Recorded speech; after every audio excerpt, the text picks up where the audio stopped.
Bonsoir, balande émission Question Time. Question Time, l'ère des questions, Tangwa Mituna. Nazane Sengo, qu'on se retrouve sous na plateau dans Question Time. Et ça, le bout de temps, Bozako Monanga sous-souté. Bozako Mitungi Sama, commandant de bord, Michonoka, aspect spirituel. Bopeto Nanzoto Pena Molimo Kenda Wapi. Est-ce que Bapeki c'est ça l'émission? Est-ce que Bakangi était tous en démocratie, tous en état de droit? Tant que fini mutute, ozako lo babo solo bako kanga opona nini. Donc Bakangi ngaite, soki bomona kingaite, ndenge na epsaka bino nazaka na poto, na vandaka précisément na Londres na Grande-Bretagne. Yango na zonga ina mboka na ngai place na vandaka na famille na nga mwasi na nga na bana na nga yango ça fait bout de temps bomoni ngai te le temps na umelaki na Congo na zonga awa na si ça peut mama kam nazaki nango lelo émission ezongi émission na bino bo benga ka téléphone ouvert ezongi na pesi bino mbote ba mama na ngai o ba benga ngai o ba mitungisa pona nga ba mama na ngai na ba papa na ngai na pesi bino mbote losako betwabwe ba yaya na ngai oyo bazape ba yaya na ngai na pesi bino pe mbote o bolingaka question time o pe baza baleki na ngai balingaka question time na pesi bino pe mbote losako betwabwe donc na pesi bino mbote na kombo na Jésus Christou, que la paix du Seigneur soit avec vous. Le émission moro spéciale parce que ça fait bout de temps bon mona kingaite yango émission eza spéciale ezali émission oyo na ekaka kopesa bino ba stratégie ndenge nini émission ekobanda koleka omoni lokwa naza na poto moye bo benga na téléphone ouvert ezalité mais atambala sima bo banda ko benga na téléphone ouvert ko benga na mbala sima na téléphone ouvert toza ko tidie technologie ni to ko sala poto se connectaka As TV la chaîne Nabino incontournable chaîne Nabino epesa kabino basanga malamu o epesa kabino bemission bien na breakfast to meka ko sala connexion moko à partir ya poto na As TV popo banda ko intervenir directement tozana na ba technicien baza ko bundana soke simbi boko banda ko continuer ko benga to banda ko tia toujours ba question. Pour le moment to changer stratégie ya question time. Lokola tolobaki question time ye po mboka Kongo développer mboka kufa. Mboka kufa ndenge président lobaka mboka kufa na ba domaine tout. Question time ye po esekwisa mboka. Mboka esekwa ba train koma ya malamu neti na Sénégal, tokoma na ba tram, tokoma na makambu ya bien, o ezana ba mikila poto, souci na biso ba congolais yangwana, voire même pezaki souci ya ba combattant. Yangwana na eko pesa ba stratégie, question time émission na bino ezongi. Émission na bino question time ele kaka lundi, mercredi, vendredi na 19h. Bami fidèle émission question time bozonge la kota l'émission na bino na même heure eko banda ko raté lundi mercredi vendredi 19h juste question time est démarré mais na koti kabino kaka libanda ya masanote boko zala toujours na kati ya question time yango na kopesa na ba stratégie question time échanger stratégie. Ba oyo balingi ba participer na émission à question time. Ndenge zalaka toche question, bobandi ko benga bobandi ko pesa makanisi na bino ba idée na bino pona ko bongisa mboka. Eko banda ko zala kaka bongo mais eko zala su ya ko benga direct. Yango numéro bomoni aba komi awa eza numéro na nga ya poto, eza numéro na nga ya WhatsApp. Soko zali na WhatsApp na yo, zwa numéro kaka ndenge na zolo basiko zwa numéro oyo. Koti sango na WhatsApp na yo, tindela ngai bonjour, loba ngai monsieur Boye, nazali ami ya question time natalaka question time. Nakozwa numéro na yo, na koti sio na groupe ya les amis de question time. Soko koti na groupe ya les amis de question time. Soki toza na émission lundi, na tindeli yo question, na question wana yo oko intervenir à partir ya vidéo. Oko sala vidéo ou intervenir à partir ya vidéo. O tindeli ngai ngai na kotia intervention na ona vidéo. Soki po lingi elongi na yo emonana te, okotinda voice osali voix, otindeli ngai na kozwa voix wana na tie yango comme intervention na yo. Na ebite soki to se comprendre. Na ebite soki ba msuba comprendre te. Na lobi boye. Question time ezaka mission na tchaka question, boza ko benga boza ko intervenir. Mais lokola pour le moment na ba moyen wana ezali te po naza na poto na Londres. Na lingi toujours bokoma ko participer mais na style mususu.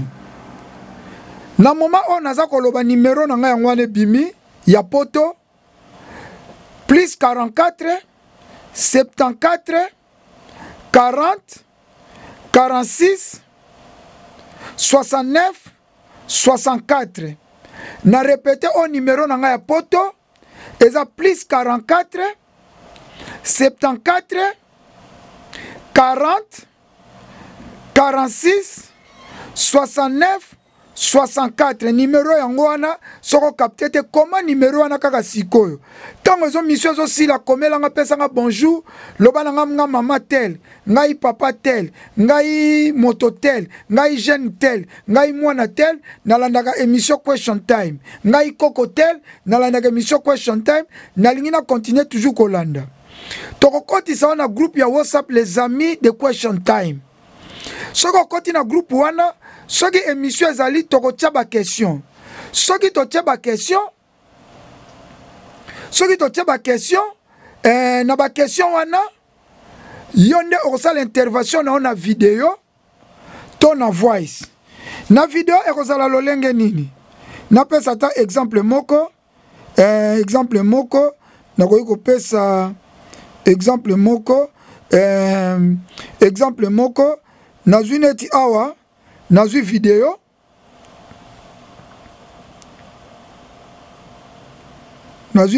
vidéo yango yo na kolakisa bino direct démonstration. Allô, bonjour, commandant de bord Michonoka. Namoni question na otesi retour ya Joseph Kabila. Yango nga namoni ke nazali contre retour ya Joseph Kabila po ya dirigeaki 18 ans akoki kozonga te.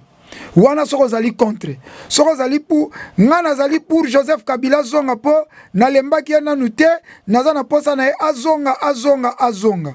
Osisi okati ozwi video otindeli biso na WhatsApp. Soko tindeli biso video na WhatsApp tokozwa sko video na yo tokolekisa ngo na te vomoni video na sali bozela.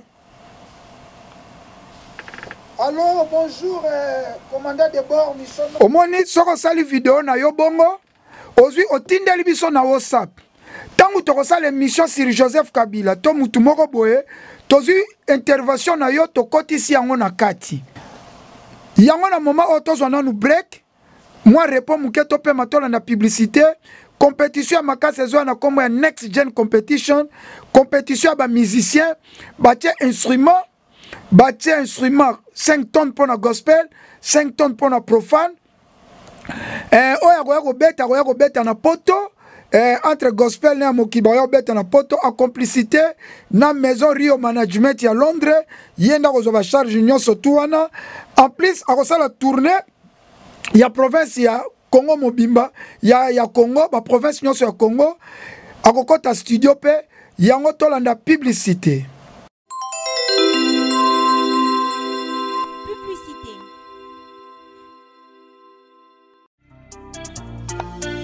Après 15 jours passés dans les comptes de la première phase des enregistrements, Next Gen Competition rajoute 14 jours de prolongation. Nous rappelons que les gagnants de chaque volet à Kozwa, 5 tonnes d'instruments, enregistrement et promotion à Deschamps, la tournée dans 4 villes au choix et en République démocratique du Congo, la tournée dans un pays d'Afrique centrale, une production à Londres et pour finir les jackpots d'1 million de francs congolais. Alors il ne restait que vous. Osant la carrière solo, Boza Choral Tope Orchestre et Église Toya Musique Populaire, passez sur l'avenue Mama CC numéro 28 à Mbinza Pigeon dans la commune de Ngaliema ou encore appelez les plus 243 999 915 538.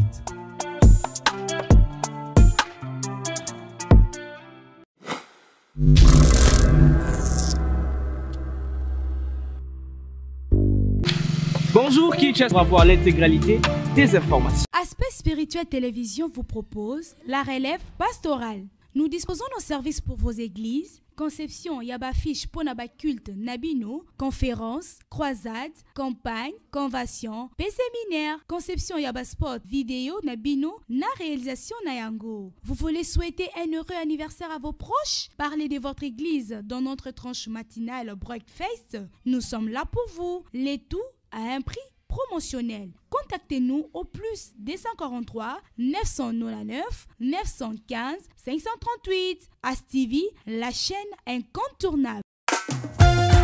Vous avez besoin d'une parcelle? Voilà la solution. Une parcelle à vendre à Massina quartier 2 à Pascal sur la 5e avenue après le boulevard. Troisième parcelle à l'entrée.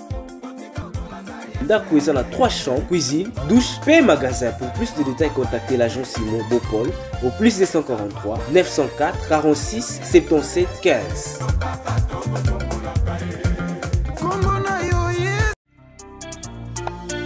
Après 15 jours passés dans les comptes de la première phase des enregistrements, Next Gen Competition rajoute 14 jours de prolongation. Nous rappelons que les gagnants de chaque volet à Kozwa, 5 tonnes d'instruments, enregistrement et promotion à Deschamps, la tournée dans 4 villes au choix et en République démocratique du Congo, la tournée dans un pays d'Afrique centrale, une production à Londres et pour finir les jackpots d'1 million de francs congolais. Alors il ne restait que vous. Osant la carrière solo, Boza Choral Tope Orchestre et Église Toya Musique Populaire, passez sur l'avenue Mama CC numéro 28 à Mbinza Pigeon dans la commune de Ngaliema ou encore appelez les plus 243 999 915 538. Pour faire passer vos publicités et annonces, contactez la direction commerciale de l'Aspect Spirituel au plus 243 999 915 538 ou sur notre mail info@aspectspirituel.com. naye koloba émission Question Time ezongi en force avec ba stratégie ya makasi yango wana soko lingi o participer na émission Question Time zwa numéro o ebimi awa kotisa yango na phone na yo soko za na WhatsApp obana kotindela biso ba intervention na WhatsApp osengi biso ami okomeli biso soki émission ezali totindeli yo question osali vidéo to osali voix ya pamba soko lingi longino ba mona te soko lingi longino ba mona te otindeli biso kaka voix na yo ya pamba intervention na yo soki po lingi longino e monana otindeli biso pe vidéo na yo sali ezala vidéo moko eleka 3 minutes te suka 3 minutes na mutu ekozala penza malamu mingi yango na moma oyo toko profiter na occasion oyo tolanda ba vidéo batu batindeli biso oyo bazaka déjà ba mina biso na les amis de Question Time batindeli biso ba vidéo po ba yebaki ke Question Time ekozonga lelo tolanda non ba vidéo na bango Question Time. Bonjour, na sepeli makasi tono na sur émission Question Time te to fandaki na bandaku to bandeko se soucier mais je viens d'apprendre que les autres bandela mansu to banda rotala ngo na sepeli makasi. Merci beaucoup pour le coordonnateur. Question Time, l'émission de tête avec le commandant de bord Mishonoka. C'est depuis déjà 11h du session. Soyez connectés. Hello, coucou tout le monde. Bientôt Question Time avec le commandant de bord Yemoko, le leader Mishonoka. Hein? Bientôt Question Time, émission ya bana mboka.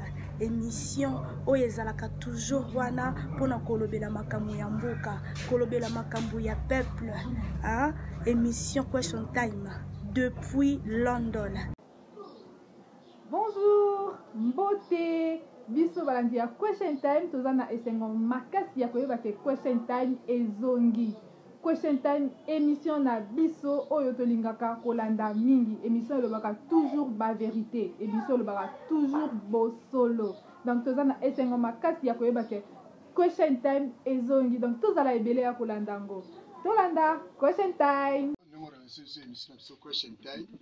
Et to sepeli parce que absence dans mon collègue qui est venu ningi ezala ko le canapé en tout cas to na souci makasi ezamo ko ya ndeko na yo parce que chiko bana braza bana kisasa bozolanda et ne vamos passer tu vas encourager bino tozo ka liso belé bokoto mais mission na Question Time C'est une bonne émission, c'est une émission éducative. Nakanisi que tozala décider mbala o na système on peut passer quand papa Michaud a memé biso ndama pambola ndingo na cette émission mais tozala zana pour nous soutenir yo. Merci beaucoup. Mbote bande côté après la vie chef na ngai kangi sur les vidéos pour réseau Alain Gatoni Dafna biso Zambe apambola. Merci mingi tozongi siko nazo pesa stratégie la semaine prochaine lundi le 23 mai. Lundi le 23 mai tokolobela ba aéroport ya RDC. Pourquoi na RDC toza na aéroport à Malamute? Ok na Lisala na Katakokombe na Kikwiti na ba Congo partout na Kasai aéroport à Malamu ezalité na même na Mbujimai même na Katanga aéroport à Malamu ezalité. Pourquoi? État que toza ko futa mbongo ya GoPass ba $50 ba $30. Pourquoi? Toza ko futa pe $5 ya ville. Pourquoi l'aéroport à Malamu ezate? Soko tali aéroport na biso ya Njili eza lokola magasin moko ezaka na poto ba benga ngo Lidl. Eza magasin ba teka biloko kolia. Bino mo botala nanu boza komona bino moko botala magasin Lidl, botala magasin aéroport na biso. Aéroport na biso eza ko magasin lokola Lidl. Quel soni! Okena ba mboka lokola Ethiopie.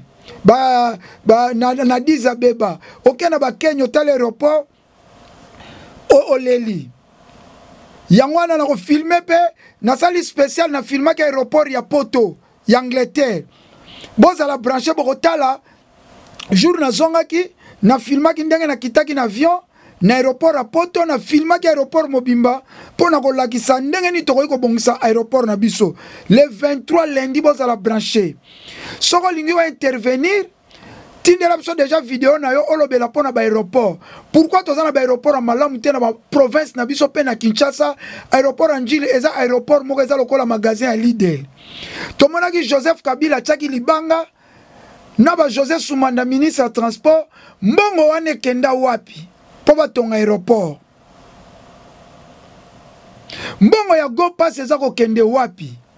Toza ko futa ba $50 depuis ba banda na ko sala calcul na ko yela bino autant de millions o ese kotisi mbongo wane kei wapi. Soko lingo intervenir au mona na lingo intervenir lundi na émission lundi benga biso tindela biso vidéo na yo na numéro oyo ezali a tindela biso vidéo na WhatsApp olobi pourquoi ba aéroport à Malamu eza na Congo te.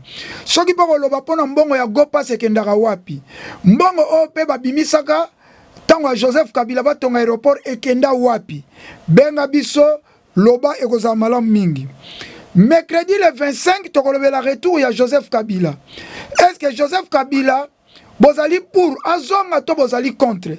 Soko bozali pour Joseph Kabila azonga obengi biso tindela biso vidéo na yo to voix na yo olobinga naza pour Joseph Kabila zonga opesi ba raison na yo.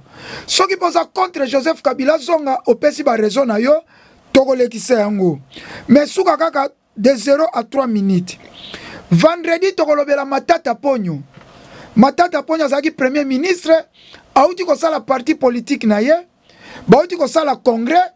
Ba voter Matata Ponyo na parti politique yende candidat na bango. Yango pe vendredi le 27 tokolobela Matata Ponyo. Soko za na posa Matata Ponyo azala candidat oza pour olobi pour. Soko za contre olobi pe contre. Okotinde la biso na vidéo to na voix na numéro oyo.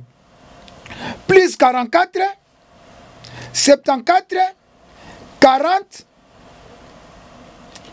46 69 64 na bandeli numéro ango plus 44 74 40 46 69 64. Tindela biso voix na yo na bémission ekoleka lundi le 23 eza pona ba aéroport. Mercredi ezali pona Joseph Kabila Kabango za pour ou contre. Et puis vendredi eza pona Matata Ponyo. Tindela biso voix na yo. Avant to suki ça na préparé que mission moko spécial tant na zonga ki to sala ki Jules nande konanga Rafine Kabongo oya de plug question time na de plug sangana ki atuna kinga mituna yango na ngina profiter bolanda mituna wana question time de plug Rafine Kabongo émission no ka commandant de bord tolanda.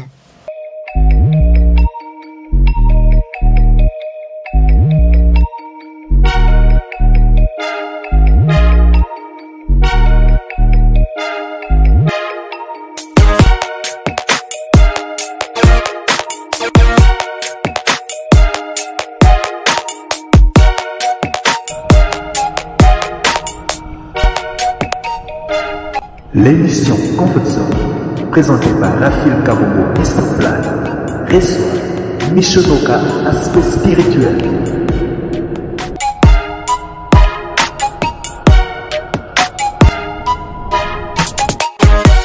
Il est blanc, il est suave, on l'appelle de blague.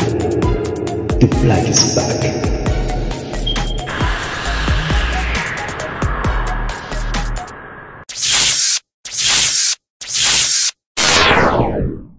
Salut tout le monde, c'est Raphaël Kabongo, Mr. de Plague. Le Mr. de Plague sera Kiti Maramosa Danger.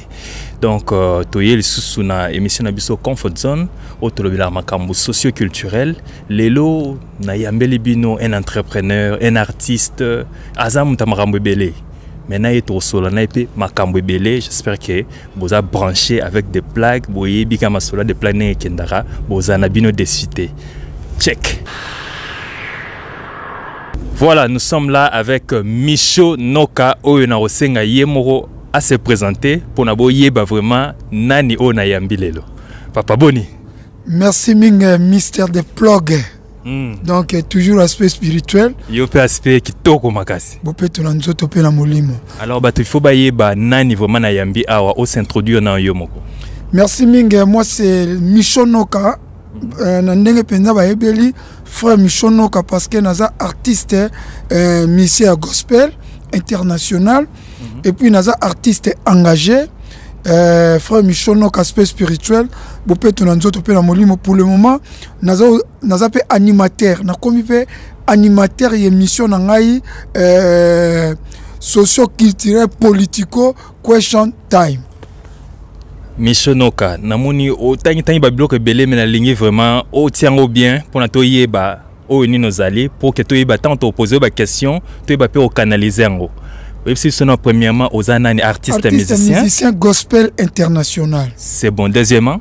Deuxièmement, nazali artiste engagé. Artiste engagé, muto ayembaka pona mboka naye, mboka zonga na nzela, ba détournement si on tobenga artiste engagé. Net ba Bob Marley, net ba Alpha Blondy, baza ba artiste engagé, c'est ça. Troisièmement, naza entrepreneur. Entrepreneur na bosana kolobango, mais na bakisi quatrièmement, na komiskoyo animateur. Il y a émission nangai on a sali question time ezali socio-politico-culturel. OK. En tout cas, bino mo bomoni ndenge yemora se présenter a yebsi bino makamunyo surtout à salaka ezavo mebele biso de plaques toroye ba toujours place ni torokende pour na boye ba quand même muto to yambie a pour bozala pe édifier na oyo amemeli biso lelo. Alors papa Michonoka tozomona yo Mokosana Londres, je précise tozana Londres na minute tozana O2 Londres UK pour na bat oba otala biso na Kinshasa na chaîne na yo AS TV, la chaîne incontournable. Torolo Belangope donc bato otala biso déjà na kin à partir ya AS TV donc biso tozana minute na Londres na yemoro boss na bino koto yo pour na to sola marampe ya AS TV. Alors na lingis qu'on a posé question aux allez na Londres aux allez pe na kin aux gérer chaîne ya télévision yebisa biso na nous aux gérer en ondegen. Merci Ming, chaîne à télévision na Congo eza société. Attends, on va société parce que comme ça chaîne à télévision tant de gens employés plus de 25 personnes bazo travailler na chaîne à télévision eza société. Donc il y a des responsables ngaso nazate ngana DG mais DG a pas ali ba secrétaire bazali ba directeur technique ba directeur de programme mutu mtaza na tâche naye donc ni kolobake même ngana zate compagnie zot ezako continuer yango eloko ezanga biso na Congo na baksa mingi ke au mona mutasali compagnie soka kufi compagnie kangami continuité ya makambo ezalaka te même na gouvernement partout c'est ça. En tout cas donc tu comprends aux ali DG ya compagnie AS TV aspect spirituel télévision la chaîne incontournable nazali DG. Alors pourquoi kopona kombo wana ya ASTV, aspect spirituel. Pourquoi ça? Merci Ming, monsieur de plug. Omoninga lande na ne bandeli nazali. Ne bandeli nazali artiste musicien gospel. Yaba bien nga frère Michonoka. Pour na beti banzembe belé. bato bayebi international. Na premier album na sara récupération pour lelo to ko lobelango te ngam na kotisa générique na musique nzambe soki lelo mutu nyonso abetaka générique ezali ngai soko tan na premier album na kotisa générique ezela okembango frère Micho Noka azali premier artiste à kotisa générique na gospel congolais bongo. Oui. Est-ce que ozo confirmer et puis ozo assumer parce qu'il y a yebi ke bate belé bazo ganga na royamba bate ba contrecarrer makam oyo yo confirmer biso et puis makam ozo lo bezo engagé kaka yo moko. Merci mingi muto contrecarrer azate parce que monde ate ba yebi ntito discuter. Soki muto alobi ke ya beta générique liboso batalaka année. Omoni na record bakotala soko yo contredire yelanga année oyo beti ngape na koyebiso année na sala récupération tokoya bango na ba record ba CD na ba clip tout ça ba témoin pe baza ebele eza kutu ya autant na sala kiango tosonga na question na lobaka aspect spirituel bopeto na nzoto pe na molimo chaque album na nga tout na boka aspect spirituel comme il la marque déposée na nga voire même na mboka UK aspect spirituel eza compagnie soko kei na compagnie house yo yebi bata Congo ba bité compagnie house eza netoke na ministère économie to na éviter place bazo ba registre commerce na Congo to identification nationale biso ba benga ngo compagnie house soko ke na compagnie house obeti aspect spirituel LTD. Donc aspect spirituel limited est enregistré dans Mboko comme compagnie et comme marque déposée dans nga yango ta on a ça qui chaîne à télévision na bipeza la comme on a aspect spirituel TV na nini na ndento lo bana en bref nango na ko abrejango yango to benyango As TV. Merci beaucoup. Et ce que tu as dit, par exemple, il y a des plugs. Des plugs, ils ont marqué, non, mais ils ont des plugs déjà, ils compagnie. Au sa compagnie, lobby bon. Au bon compagnie, au saliba bis, au biba bis, comme des plugs, au sombi ba masua des plugs. Ils ont dépend de quand nous sommes pour changer combo. Yo kagotikali des plugs et tikali na nenga qui journaliste, mais au même on peut na entreprise non sous combo. Ils ont une marque déposée na. Des plugs écoute ko sarana tikani ngolo bien na makambo belé ko tukalate bo mona susu. En tout cas ce que toni to yeba Jean ba lelo batunyo surtout so na YouTube. Oromona Liboko TV, Ekeko TV, Lipeka TV, makambo ba TV bime belé et bank sana osu batute. Ce que oya yo ASTV, eza genre nini ya télévision, eza télévision en ligne ou bien télévision moko o ezali vraiment e fandi na ba makamyo surtout na kin kuna satellite na ebité pesa biso genre ya chaîne oyo fongoli na Kinshasa. En tout cas aspect spirituel télévision eza chaîne en ligne té. Eza pena propre channel TV. Neto mona ba BBC. Yango moni na zola na même lokola BBC na créer émission moko na tongo comme nango breakfast. Soki na lobby toza na satellite. Bon, pas satellite toza na faisceau. Faisceau on a satellite ils ont marqué ba italien puis toza na faisceau le plus cher. Na makamba ba télévision o ba bengi AB. Na Congo ba fait sur plus de 300 chaînes à télévision na Congo. Marque faisceau ngana zanongo toleki dizte.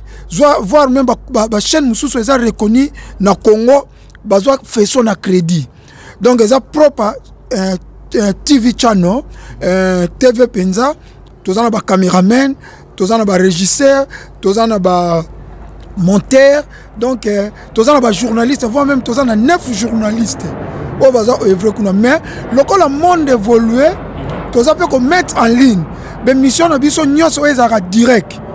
Net breakfast na tongo na 8h à 10h bokola nango direct. Émission nango ko leka direct parce que même ba BBC baza ba propre channel mais ba leka pe na ba YouTube na ba Facebook partout. Donc mais toza pena propre channel TV. Donc pour na inventer muke ndé na lobi que toza na faisceau le plus cher na makambu faisceau le plus cher na makambu ya ba télévision. Et puis ezali chaîne incontournable. Ba chaîne na bongo na kini soki ba lobi batanga 3 chaînes à télévision na lobi 5 té. 3 chaînes à télévision biso toza na kati. As TV azana kati parmi ba 3 chaînes ya télévision où ils ont des équipements bien où ils ont des plateaux bien biso tozana kati voire même biso tozana 10 plateaux pour tozolanda mamba BBC.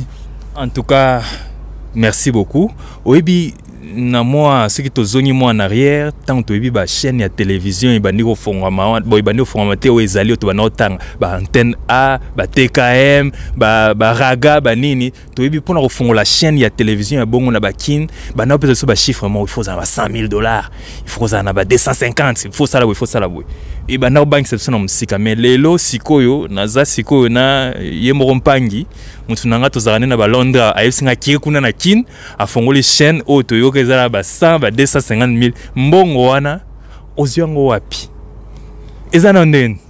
Merci mingi Mister de Plug question neza malam mingi omoni na koloba bien que ba chaîne belé wana ezala ko sala ba kombo na boko tanga ezali susu pena na niveau ya aspect spirituel télévision et kozaka chaîne moko kaka mutu na obunda na ye na kotanga komonete poza concurrent nanga rêve nanga ezana nyata chaîne wana ye kaka mutu aza chaîne oyo ezana qualité bana kin ba omo ba deviner parmi ba chaîne oyo kitoko na chaîne nino oyo ekokoleka aspect spirituel TV ekozaka moko donc to robete pe kalate RTNC ko kotanga te po RTNC azana ba matériel penza ya makasi te bino momoni bayembi nzembo balobi ke RTNC azana ba image ya échographie wana chaîne nationale to wana posa ebonga mais aspect spirituel télévision ezana ba image ya BBC toke côté mbongo ndenge lobi kosala chaîne ya télévision tente a facilité nanu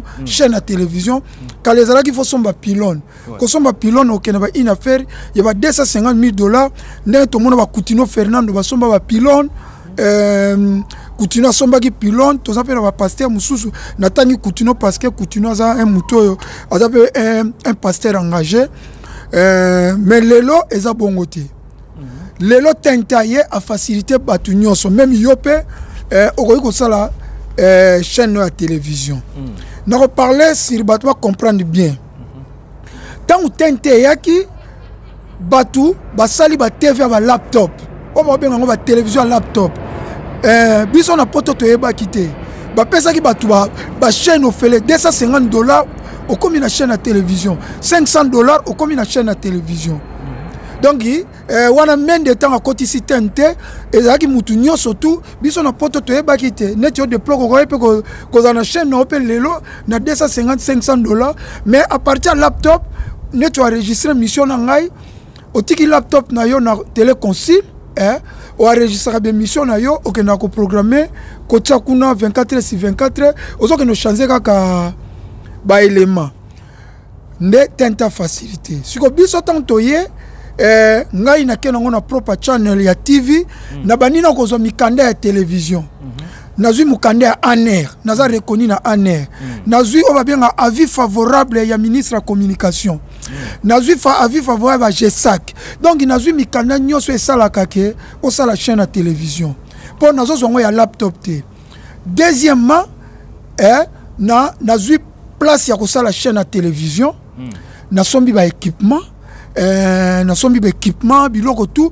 pour na eza la propre channel à TV malgré toza na tente mais biso tuko toza na tente na l'état to futa mbongo netinga na l'état pour na ozwa ba pesa espace canal c'est $15,000 na l'état mais avant ça qui no ba $500 après comme il est na l'état 15,000 pour na 5 ans mais l'état na moment où azana ba canal te biso tokena na Blue Sat donc na Blue Sat to futara mbongo par na 5 ans et pardon na une année c'est $10,000 na Blue Sat donc chaque année nazo futa Blue Sat $10,000 à part wana ndengo lobi moyena détail ba détail msute chaîne nanga za na ba niveau ba 100,000 OK ba $100,000 nde na sali chaîne nanga question na ko répondre lobi ozimbongo wapi toza na poto na rozwa crédit na banque malama poto so crédit record na yo ezali bien na proposer projet na ngai banque ko pesa nga crédit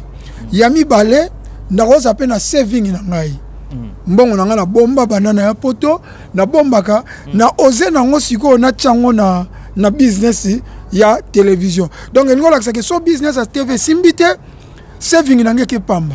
So qui paye na mbongo so na zwa ki na crédit record nanga pe sel nini et baby. Donc entre les deux, il y a la saving et il y a la paix, il y a crédit pour la chaîne à télévision. Merci beaucoup, aspect spirituel, Michonoka. Merci au PCBSO éclaircissement par rapport à la chaîne et à la télévision.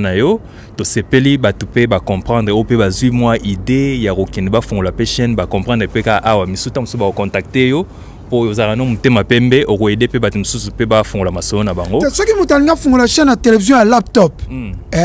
Na web c'est mikanda l'état, il faut tchapa zo mikanda l'état, il faut tcha une affaire na ba aner na ba avis favorable à ministre les a refélé.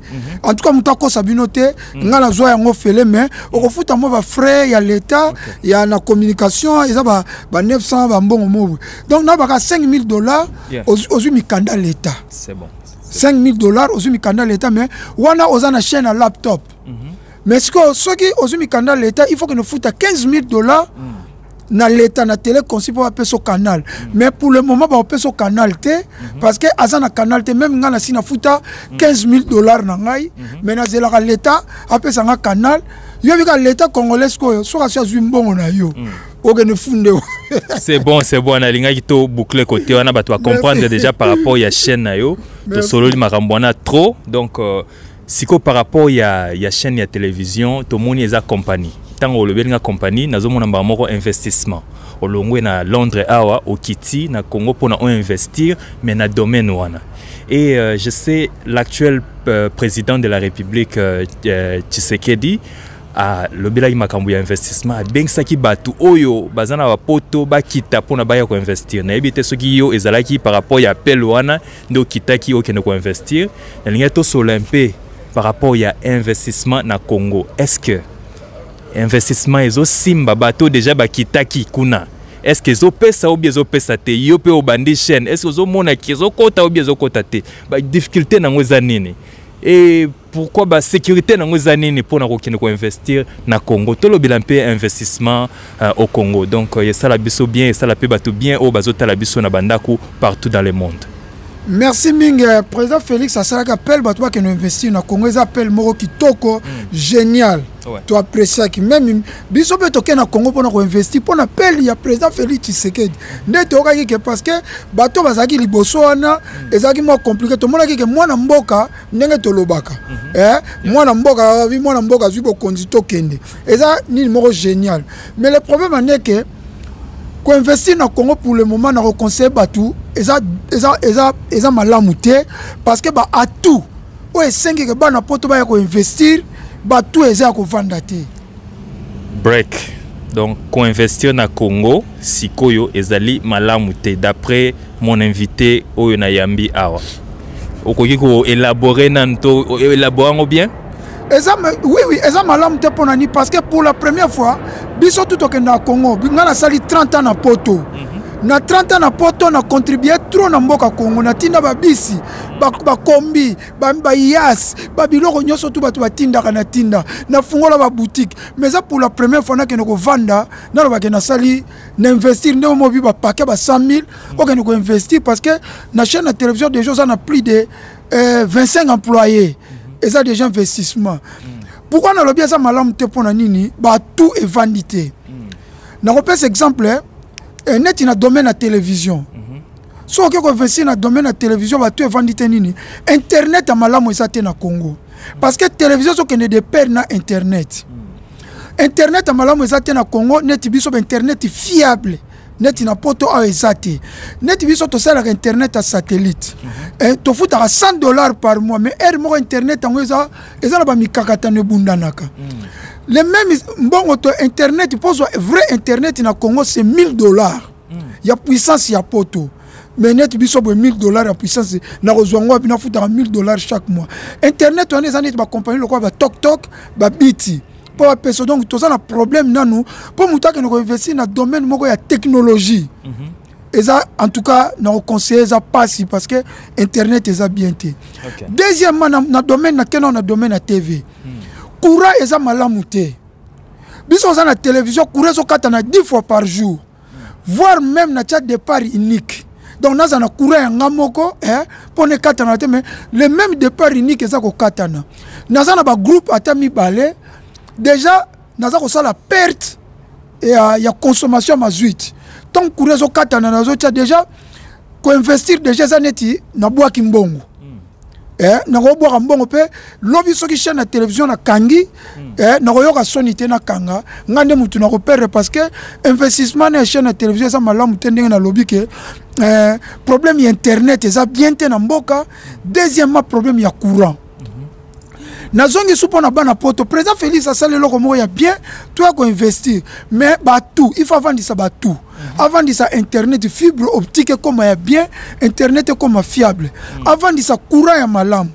Deuxièmement mutu soka lo bien investir na Congo na domaine ya transport embouteillage mutazo kama na embouteillage pendant on comme na troisièmement premièrement le baki ozana problème ya internet deuxièmement courant au comme na troisièmement mais ozongi c'est na deuxième ko embrouiller ba téléspectateur au comme na troisième troisième yangwana bolimbisi troisième c'est problème embouteillage sur le baki on investir na makambo etali transport déjà on récupérer combien parce que embouteillage zo sala que 3 heures du temps zo kanga na embouteillage na 5 heures du temps.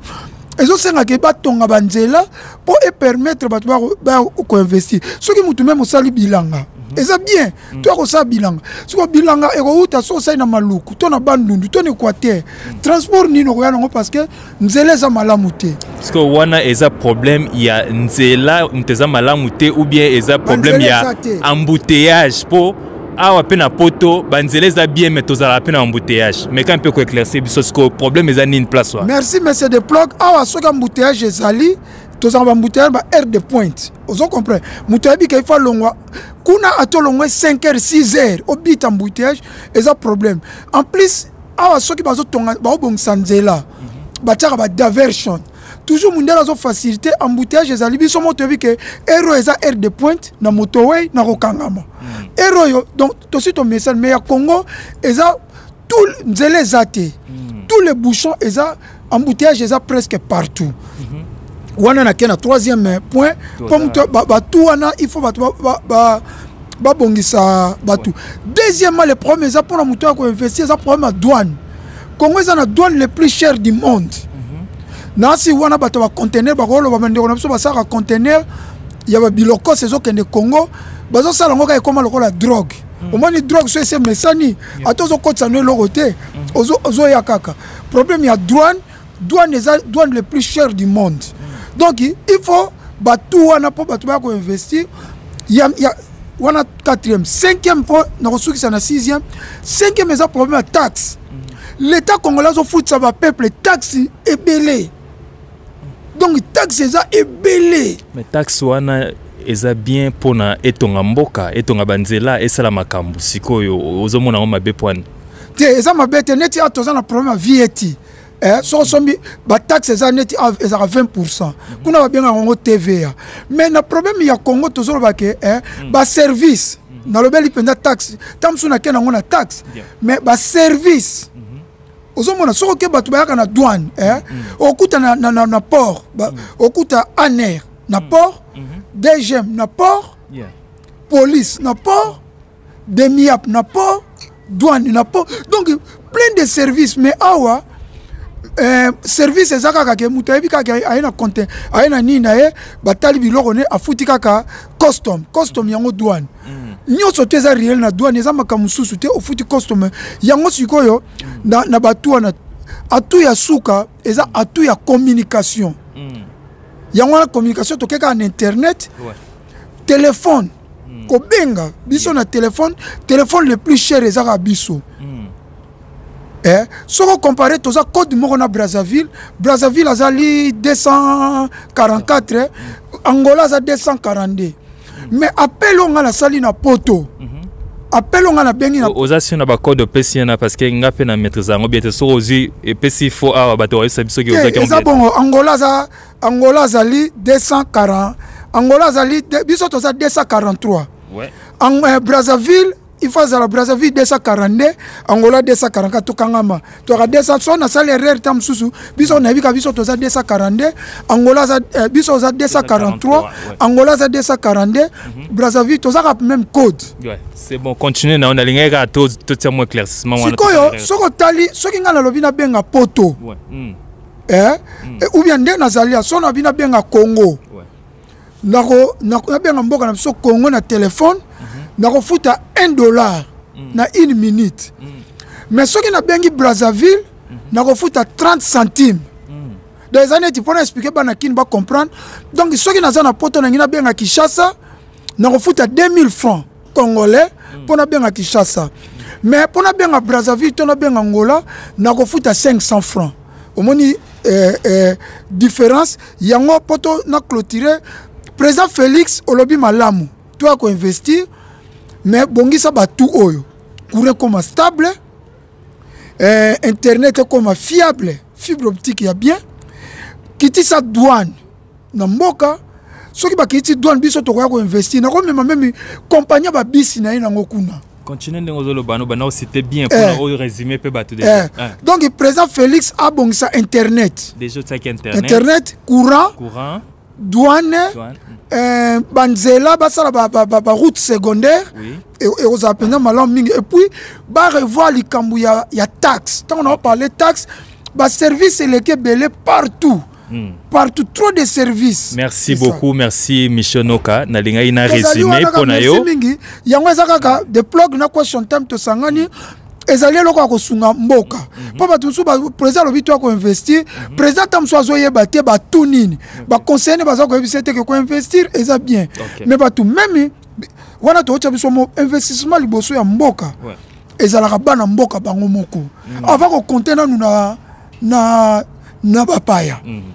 En plus, même bapaya bakoya, bako investir, bon revoir des cambouya taxes, na li cambouya commission, c'est ça. En tout cas, merci beaucoup. Ngala répété le soutien marambaloba parce qu'il a souka à résumer un gros bien à tangi maramunio surtout oyo et se poser problème lelo pour na ba investisseur oyo. Président Félix Tshisekedi tango lança qui appelle au bakiti siko na Congo tozana moko na bango yeyo. Vous avez appris que preuve à l'appui. Moi, on a bangoye o yakitaki par rapport à appel wana, mais makamba kutani nango sur terrain, yangwana a énuméré a na répété le sous-souté parce que tozo gagner temps pour notre connaissance na sujet mususu. Donc ceux qui ont besoin de continuer makam oyo bo mon numéro ko le kaba contact, to ya toujours ko sola masolo et puis ba contact mususu et ko continuer. Voilà, c'est toujours Rafil Kabongo, ministre de plaque. Bon, mon émission, il y a au téléma. Tellement chaleur et l'équipe trop aspect spirituel, chaleur na makambu donc makole lembi, tofandi pour notre solara makambo to solo la to développer pour que bato bazala édifier pour les lopé bato ne ba otala lobby bon ça quelque chose na mboka na biso parce que tozali a beaucoup plus pour nako apporter un plus na mboka na biso. Toza bato diaspora toza na poto mais mutema na biso ezaka toujours na Congo. Yango tozonga pour na to investir, yango to continuer toujours opesa ba conseil malgré toza na poto. Alors aspect spirituel. Tolobeli chaîne à télévision na yo, tolobeli investissement ya Félix et puis toye ko kitasiko tozolobela toujours makambo mboka. Nde to koti na chapitre makambo mboka penza. Olobi banzela banini makambo belé mais selon yo po mboka ebonga ezo senga nini ye moko déjà Fachi abetaki biso bombe moko boye awa ke mboka sebe balango siko po ebonga sikoyo ifo nini yo mto uti kuna yebisanga na biso za biso koto ba makambo so lupa biso yebisa biso ezo senga vraiment nini na moi tamuke. Merci Ming de plug Rafil Kabongo. Na ko expliquer bien na bosana ki mweloko moko moni même bato bakene ko tonga ba flat. Ming ba komo kanga ba flat. Akangi flat a comme si flat est comme ba appartement. Parce que na flat trop de services économie, aner, immigrants, DGM, police. Donc ba na poto ba tonga ki ba flat na ba mi o ba tonga ba flat ebele ba kangi te ba comme si ba flat et comme ba appartement et comme ba ndaku parce que na ndaku service et yakate yango investissement au bato ko investir pour le moment ezaka muta tonginda kuna ye atonginda ka tcheba locataire parce que wane ya peana mutungi cité aozo bambongo na ye c'est tout mais pomboka ebonga problème eza moyibi il faut esila moyibi parce que moyibi eleki mingi chaque jour bato bazo yiba ba million na si to mona ki on miyibi ba yibi na tanga kabila tant fait président Félix aye atie alingeti IGF tokaitsa ki IGF a frappé mais IGF a sali banquette mais jusqu'à présent mutu moko te oyo ayibi mbongo penda to mona bakanga ye ba botoli ba bien exacté yango zo senga ke même président Félix nengaza lelo oyo soki yepe mutu ako bako reconduire hier sous na deuxième mandat to mutu musu akoya eza ko senga il faut ko banda ko arrêter ba miyibi bakangi yo ba botoli yo ndaku ba botolo ba bien na yo soko za ba bien étranger basali penza nini mikanda ke ba saisir tout monde na ngoti tozana mboko ba oyibi batindi soza banda kuna poto na Afrique du Sud bako tinda penza ba saisir soko tsango na kombo ya bana na yo pa muso a tena komba bana to ya mwasi na poto bako saisir ngona asi oyibi bako luka balandela mwasi na yo asala nini po atonga ndaku wana mobali na yo to bana no basaka nini donc et qu'on sait un président moko ya président même président Félix ngana nazo bana président Félix soki ka yo otikali na mikolo mingi te inane ngo toke 2023 otika presque na inane problème ça te soki ba reconduire yo na 2023 yo mto continuer en tout cas il faut frapper dire ko kanga penza batu ba miyibi koyoka mawateza ba mina yo na kata yo mo o continuer na yo ndingo zoloba wana ko kanga eza problème te.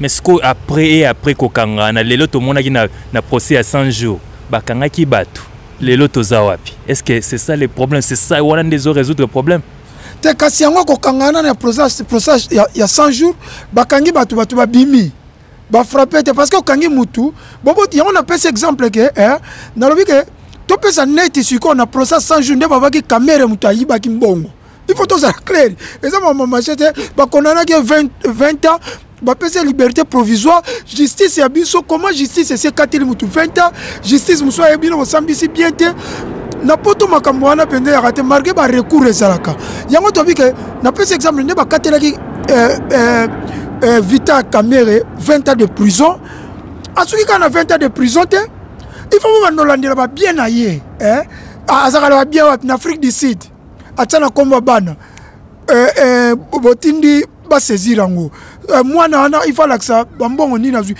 onga na oloba makambo samaka na poto donc awa soko tembongo olobo batsa mbongo na kombo ya mwana soko yibaki ba robotolo ba bien wana parce que mwana wana il faut prouver dans l'état azumbongo même ndeto tambolaka soko zo tamsa camion moko ya mutuka moko ya cher police a télémission oyi que police a olinga ba ko ganya abando luka yebo saka nini ti ata ba kokango te ba botolo mutuka te okomi na filature ya la police ba komi ko landa ba yeba ke se ko za mutu ba mafia toni donc kokanga ezaka ba kangi te ba tia na prison te il faut ba bando landela ko botolo ba bien nyoso ezonga na maboko ya l'état bolimbi surtout na malili yango le retour senga na soki président Félix va conduire en 2023 asala bon azana ba camarade te ndeto mona ba conseiller ba camarade na été na bokonzi aza mokonzi azala kana camarade te soki pe président mususu akoya na 2023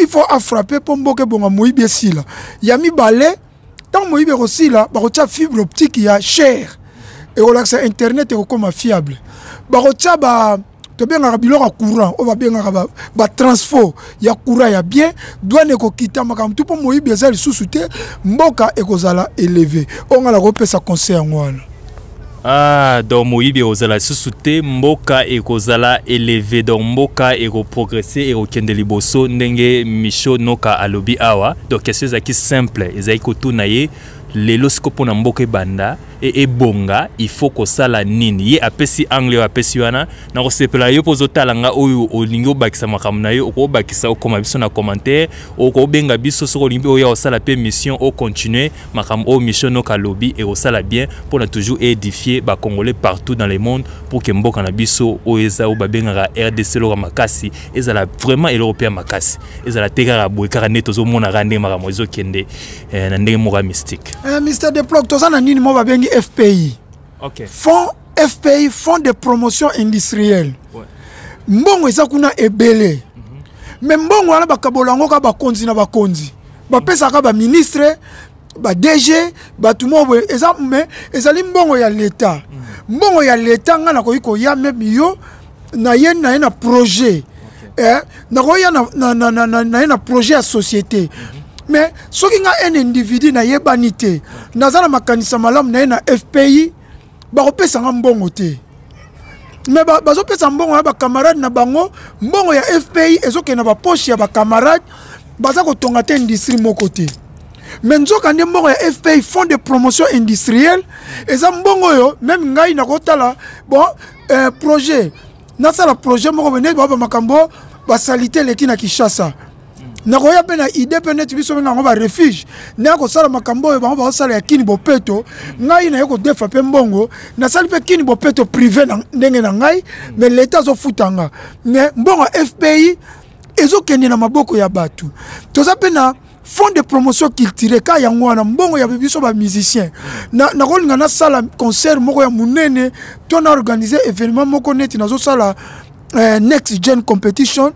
Il y a des jeunes talents qui tombent la culture na biso na ko ke na Fonds de promotion culturelle ba pesa mbongo mais mbongo na ba pesa ka bango na bango ba ministre bazo pesa mboka ko évoluer ndenge nini mboka ko évoluer ndenge na yo ina mawa mais tozane likia mboka wana e ko telema makambo ko simba et ozala bien makambo ekende bien vraiment tozane espoir outi ko flasher biso le mobo awa makambe ba compétition to mona kiango pe biso vous avez koto na Londres to mon temps za na kin o flasher le mobo o banda ko promouvoir ba jeune talent o banda ko matsa bango na cadre mo ya ba compétition et bana oleka na chaîne na yo na ba partenaire misusu l'un biso de plaque to yambio awa to luka o pesa biso mo éclaircissement par rapport à cela to yeba ezana onini et kobanda ndenge nini suka nango za ndenge nini et puis but nango vraiment ezanini. Merci Mr. Deplog boyo bika musana sara depuis kala ko promouvoir ba chaîne na ba propre moyen na biso moko yango tozo organiser next gen competition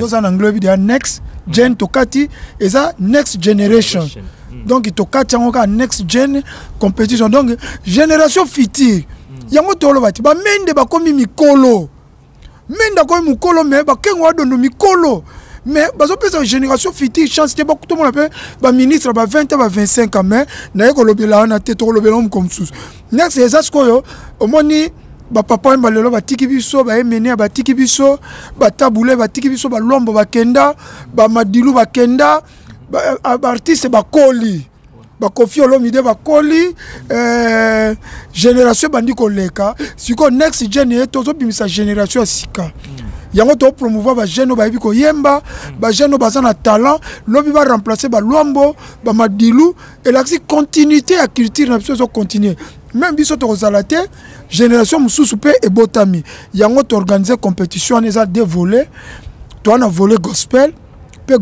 voler la musique populaire auto bien la musique mokili musique à mokili yango tozo promouvoir ba jeune no ba gagner eza tant to va dévoler ezo qui peut to betara rumba rap au ça style nyonso mais ça musique même la gospel même la populaire ndé yango tozo organiser déjà bato baza ko s'enregistrer na moment personne zo landa biso okoyi ko benga pe na numéro yo oké ko s'enregistrer to tcheba prime parce que on va les premiers, même la gospel, même la populaire, on à Londres.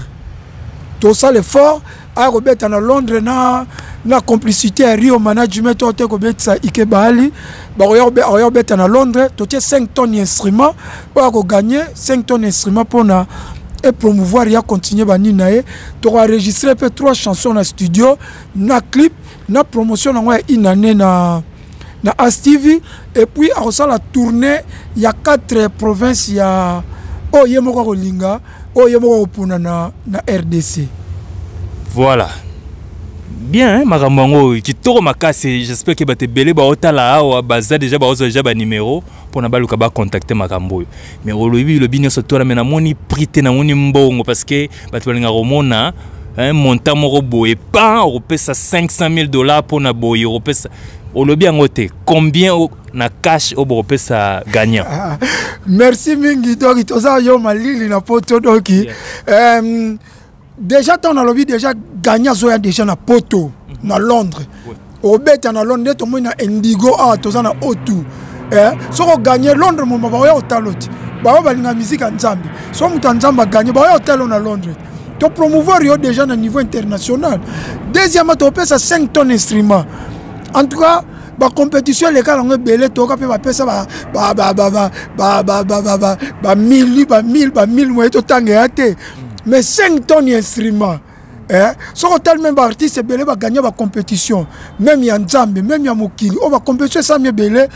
Non mutu mo ka pesa 5 tonnes d'instruments té. To pesa ngo tant to pesa 10 tonnes. Il y a gospel ko 5, il y a nini 5. Oyepe Londres, en plus, tu as sur 3 chansons. Et l'important, tu reproduire, tu continues au studio, au salin Zembo, tu as sur un clip, tu as la promotion de la chaîne pendant une année. Pour en plus, pour Mbongo, biso to Mbongo, 1 million de francs congolais. En dollars, ils ont payé ça combien pour nous payer biso moi image? Le dollar est 1 million de francs congolais. Donc, ils sont au $1,000. C'est 2 millions de francs congolais. Bisous, tu gagné aux $500 parce que prime y a instrument à ma cash. Instrument à 5 tonnes et ça déjà na valeur à $25,000. Ou ya qualité ma cash. Donc si tu as instrument derrière tu as instrument. Oye pe na poto yo bi que poto za rêve ya jeune nyonso musicien nyonso.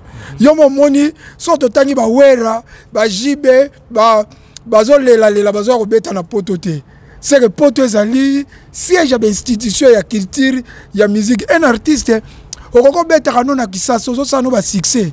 Mais si on peut mettre un liban en mogate, aux ans le côté pour tout le monde, aux ans le côté parce que tout le monde va jiber, va zoler, va falloir va zoler. Donc c'est la place de sexing. Donc aux ans artistes au bête, au ganga na bakin, mais si on y a na pototé, on y a na pototé bêtate, aux ans le côté.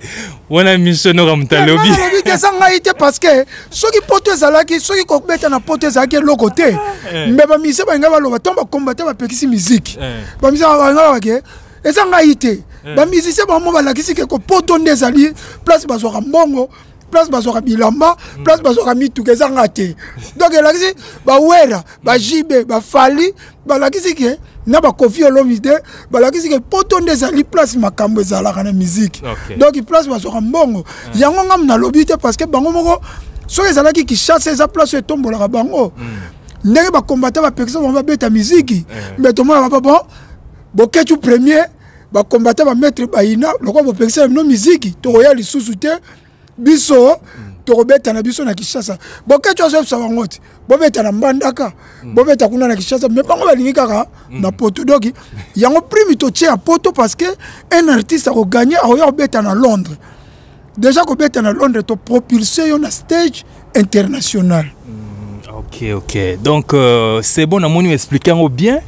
Prime donc comment prix européen ça bango européen ça gagnant ndenge euro déplacer bango de Kinshasa na Ponabaya na Londres et puis ba instrument ndenge au lobby 5 tonnes en tout cas c'est clair ba surtout ba moni en plus tant yo ya Londres ba producteur ya France biso to benction à Londres parce que Londres a terrain na biso na ndenge na rozwelo visa. OK. Mais tant que vous êtes à Londres, producteur ne peut pas se faire en France. Vous êtes en France, vous êtes en Belgique, vous êtes en Canada. Donc Londres peut se faire la porte. C'est ça. En Londres, il y a un Lola.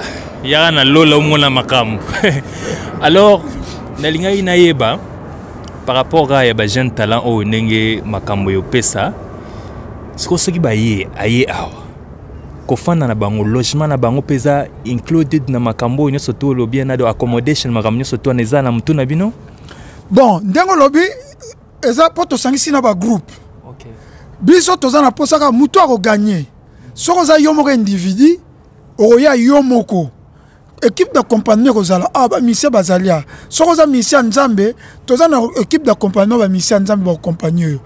Soko za mission mokili toza pe équipe d'accompagnement ba mission mokili ba accompagner ya makasi baza.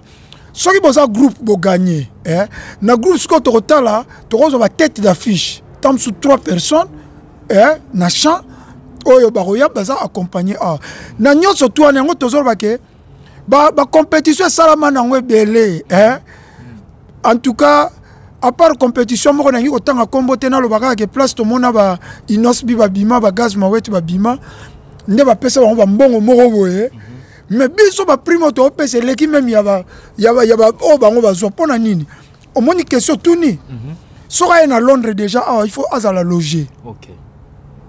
Logement biso moko kolia na ye séjour na ye makam nyonso tout eza mabo na biso même auto bengaka assurance maladie ce que problème est ça donc nyonso eza na package wana c'est ça. Merci beaucoup to komi o koma na suka ya émission na biso question suka na reposer par rapport ya compétition oyo mutu osko atali émission oyo epesi mafuta matier azana talent na ya ba koyemba ba osala makambo nini siko pona a contacter bino pona akota na makambo oyo abanda asalango na canal nini expliquer ngo clairement siko soki na momo zolanda soko lingi ko beta na Londres o participer na compétition eza makasi eza compétition moko ya makasi parce que ba prime oyo banda ba compétition banda na ne pesa mate pe compétition na osala na landi lokolo ya Madiata mutu ayebisanga ke Micho Olandi lokolo Madiata eza directeur Dieudonné Ngumba ya RTNC on a salué en passant yem mutu ayebisanga ke Micho ndezo promouvoir ba jeune talent Madiata ka mutu salango donc à part Madiata na Congo mutu muso salango te ngala landi lokolo ya Madiata pe que son âme repose en paix. Soki mutu alinga participer na moment oyo oyemba ka musique nzambe kitoko to musique oto bengi ya mokili benga na numéro oyo 099 155 38 na répété wana numéro ki chasso bengi 099 155 38 okozwa coordonnateur nango ezali James Poyi yenda zali coordonnateur nango to oke ko luka na Facebook na ye James Poyi to oke na Facebook ya As TV Media okomeli biso toko répondre toko pesa au numéro auto répéter à James Poyi obengi James Poyi yenda za coordonnateur yenda zo diriger makamtu ndenge tolobi ke continuité faut zalanga na zate mais mutasimbi makama next gen ezali James Poyi na mama Joël Milandu oyo azali ADG na biso ya As TV soko bengi bango na numéro na répéter 099 155 oko participer na concours soki o gagner oyako beta na Londres ozu pe instrument no évoluer na ba propre ailes na omoko. Merci beaucoup, nous sommes arrivés à la fin. C'était l'émission Comfort Zone avec Mister de Plague Rafil Kabongo na Londres, Léona Yambaki Micho Noka aspect spirituel to sololi makambia ASTV to sololi makambo belé bino surtout bolande tina sukawana et puis bozala toujours branché na biso makambo bien ezalaka na makambo ya des plagues net au salara bozala toujours édifié na yebi bobenganga de partout des plagues azongi et puis nazo introduire pe concept mo ya sika des plagues chez vous wana eza concept mo international ngande bomo na ngaboye na otambola partout dans le monde na bana roya pe na place batwazali parce que tu comprends mais des plagues pe azozo kalaté espace na As TV donc ndenga obis eni des plagues chez vous kalaté bo banomona des plagues chez vous émission oyo ya yemoko Rafil Kabongo l'homme multicouleur donc bomona yena As TV et ozala bien car pour na kotombola lokuma mboka na biso en tout cas et sali déjà bien boyo ki déjà ndenge yemoko boss ya As TV ndenge alobi makambo ndenge ezali donc eza bien na banda déjà conclure donc bomona ngai na roya na Kin na rozala na France na rozala na Belgique na rozala na Allemagne na rozala na Suisse partout dans le monde, États-Unis ba Canada boromona mutu o bozomona toujours na chapeau aroya asola na ba Congolais tozo solola na ba entrepreneur na ba artiste na ba influenceur en tout cas yangwana concept yangwana pour to tombola toujours mboka na biso en tout cas vite fait pesa moi ba salutation vite fait plutôt clôturer to tika suna minute mingite. Merci mingi na pesi staff technique nyonso ya ASTV j'ai d'ailleurs moi na mayele na pesi mbota trop ingénieur Yunga na pesi mbota trop na pesi ba journaliste nyonso tout ya ASTV Mama Joël Sika Simbi ASTV ba journaliste nyonso tout ya ASTV na pesi bino mbote sans oublier Mama Bibi Shinoka et puis toute ma famille na Kinshasa Bagnoso balingara Mishonoka, Pasteur Chico, d'après ce que vous êtes belé, tellement plein.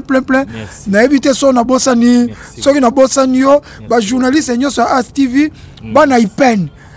Bana ipen, il y a GD, G3, les amis de ASTV, na pesi bino pembote. Nasi bo tu kolanda émission, nasi bo sepeli, ceux qui bozana mituna to ba suggestion, to bolingi bo lobelo komoko. Bobenga ngaka na numéro ezaliawa soko benginga direct orozwangai obenginga na WhatsApp orozwangai na kokotsa na les amis de Micho Noka na rappeler lisusu émission koleka lisusu vendredi mais lundi de to bandi émission proprement dite to ko banda na aéroport Njili lundi benga à partir de lelo tinda déjà voix na yo tinda déjà vidéo na yo ya intervention et kozala penza malamu mingi pona ko suki saka toujours na ko sambela pona batu yango na tomboli kanga misu esiko zali atake mosala na nzambe na tomboli misu nzambe tata nzambe na bomo nzambe na nguya nzambe na elimo santu kololo boko na yo oya molai na tindi esimba ba nyonso bazana ba cancer ba diabète bazana ba hernie bazana ba problème ya foie ya tension bazana problème ba rein je déclare na réaliser guérison na kombo na Yesu Christ bazana ba hôpital ba mona ki pona bango esili je déclare la résurrection au nom de Jésus la guérison bazana problème ba rein cancer ya sein n'importe quel cancer. Je déclare la guérison au nom de Jésus. Bazana diabète, problème à tension. Bazana sous-traitement. Je déclare la guérison au nom de Jésus. Bazana maladie, bazangi mbongo. Nzamba zali nzamba babengi provider, promouvoir, à promouvoir pour na kombo na Jésus Christ. Natiki mboka Congo na maboko na yo, natiki RDC na maboko na yo. Tokutani lundi, même heure, pour na tolobela.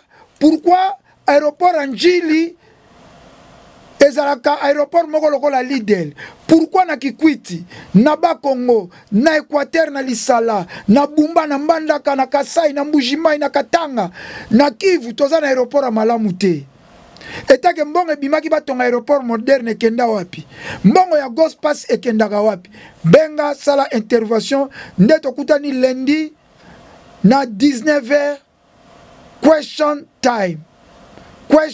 time bye.